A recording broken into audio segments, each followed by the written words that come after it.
यह बात उस समय की है जब महाभारत का युद्ध कुरुक्षेत्र की रणभूमि में होना तय हो चुका था और युद्ध से कुछ ही दिन पूर्व श्री कृष्ण और अर्जुन वहां आते हैं और दोनों ही सेनाओं के साथी राजाओं के सैनिक वहां अपने अपने शिविर बनाने में जुटे हुए थे।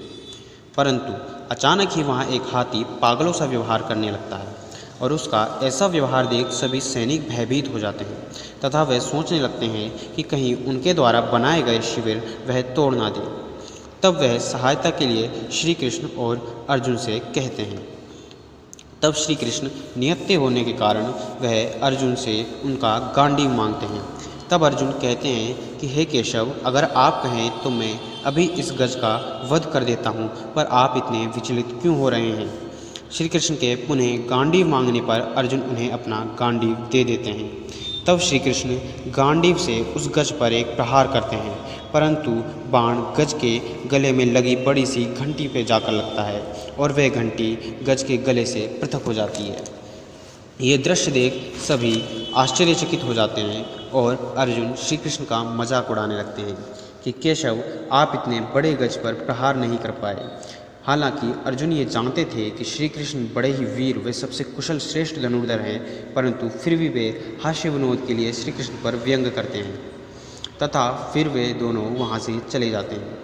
तत्पश्चात महाभारत का युद्ध पूर्ण होने के बाद फिर श्री कृष्ण और अर्जुन भ्रमण पर निकलते हैं। तब एक गोरैया पक्षी श्री कृष्ण के पैरों के पास आकर उछलने लगता है, मानो वे जैसे आभार व्यक्त कर रहा हो। ये सब देखकर अर्जुन बड़े ही आश्चर्यचकित हो जाते हैं तथा उनके पीछे का कारण पूछते हैं। तब श्री कृष्ण कहते हैं कि हे अर्जुन, कुछ समय पूर्व मैं यहाँ भ्रमण के लिए आया था।